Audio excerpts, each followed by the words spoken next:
So, guys, it's your boy Jed. I'm Jed Lawrence R. Salvador from HM2A. So, guys, for today's video guys, pag-uusapan natin ang supply chain management. Ang proseso ng pagmamanage o pamamahala sa daloy ng mga produkto at serbisyo mula sa pinagmulan ng hilaw na materyales hanggang sa pagdating nito sa consumer at sa huling mamimili.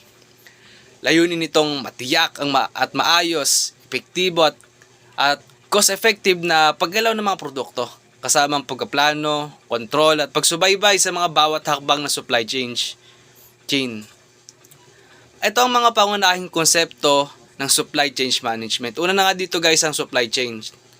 Ang supply chain ay isang network o sistema ng mga organisasyon, tao, gawain, impormasyon at resources na sangkot sa paggawa ng pagbebenta ng isang produkto o serbisyo.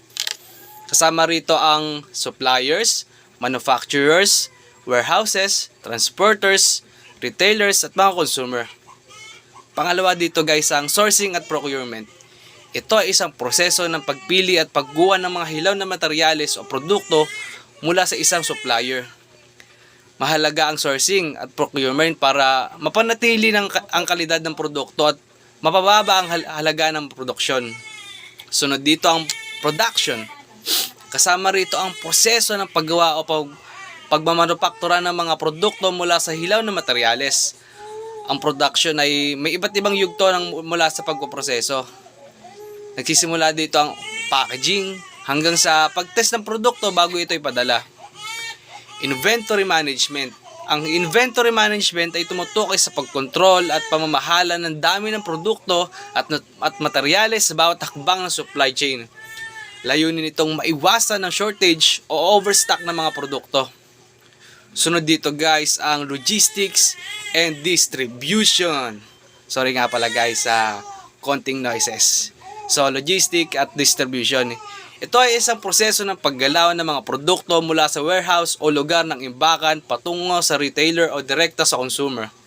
Kasama rito ang transportasyon, warehousing at packaging para maisigurong maayos na makarating sa inyo ang produkto ng consumer.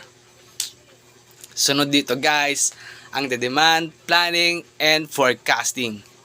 Tumutukoy ito sa pag-aaral ng demand ng mga produkto batay sa datos at trend.